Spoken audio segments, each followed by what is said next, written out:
What is cracking, guys? JP here again, bringing you another update of my 90-gallon filtration system. Now what you're looking at is actually a 40-gallon breeder with the DIY baffle kit I got from eBay. So let's start from the right to left. Starting from the right, this is where the filter sock and filter cups come in, and that's where also my drain is at. So I have a filter sock in the first, filter cup in the middle, and filter cup in the third. So yeah, it's pretty quiet. I like it. I'm only running one so that I can only clean once a week. So I don't have to worry about cleaning three multiple filter sock. I know there might be some detritus will pass by or food or pods, but that's okay. The next part is the skimmer. This is the Bubble Magus Curve 7. I just cleaned this yesterday, so the skimmer cup is relatively clean, but it's already pulling very nicely. As you can see, there's so much sponges inside here.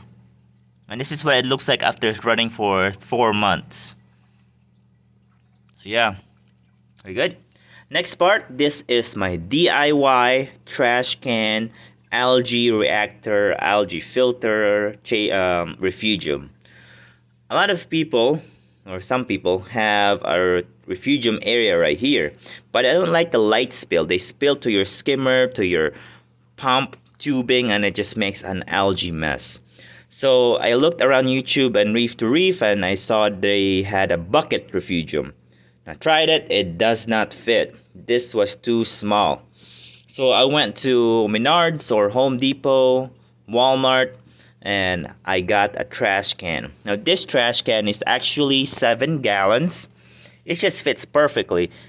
It's not a tight fit. There's still some flow that will pass around, so I can put my turkey baster and turkey baste this detritus here. There is a little bit of a gap in the back, like this much. That just, I put my pump, my plumbing, and my emergency drain over there.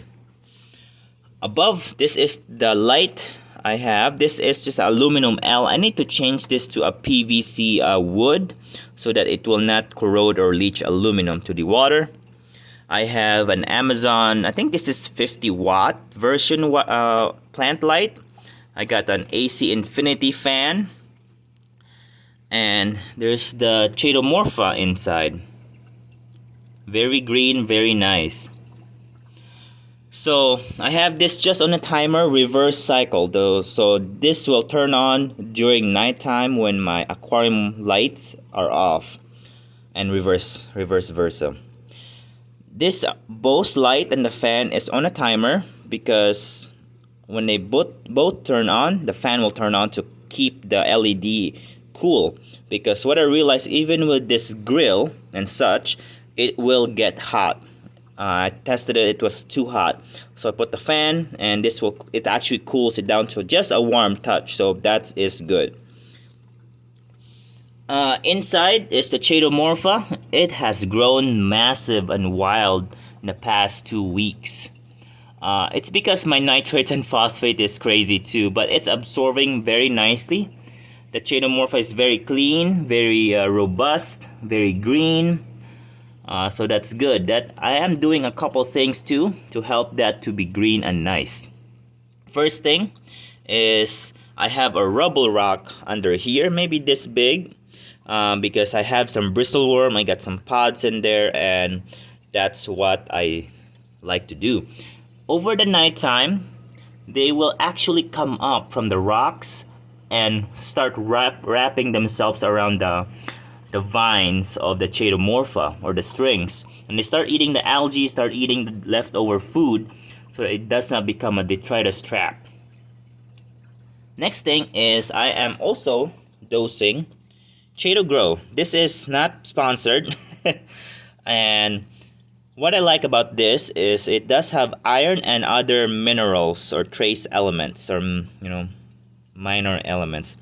This will just help your Chatomorpha grow very well and robust. In the past, if I did not dose this Chatomorpha would be very brittle, very white, maybe very yellow, and it will not grow as fast because it needs those nutrients. It sucks those nutrients up, and especially iron, this will get depleted very quick.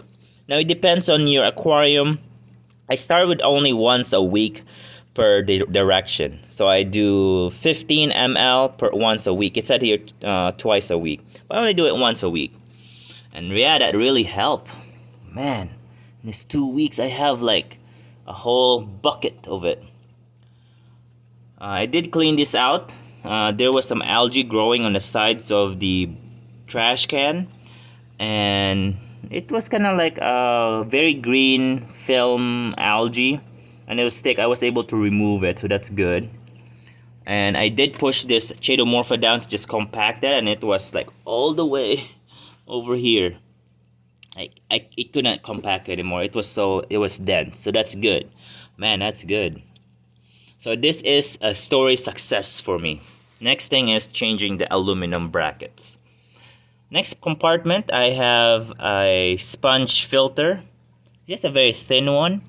I am just using this to cycle the sponge filter to get the bacteria adhered on those sponges or holes, so that in the future, if I want to buy a new fish, I can just grab this, cut it to piece size, and put it in the filter to have an instant cycled quarantine, so I don't have to worry about ammonia. So yeah, same thing as here. This is just a sponge. I know this might become a detritus trap, but I'm gonna rinse this once a week or once a month. So yeah, we'll see. It doesn't go all the way across though, so maybe it doesn't. And there's a heater over there, so maybe it doesn't. We'll see. So yeah, that's for the filtration chamber. Pretty simple. I'm not running any media or any kind of carbon yet. Alright. Well, thanks for watching, guys. And I hope you like my little DIY filtration chamber here. And thanks for watching, and see you next time. Adios.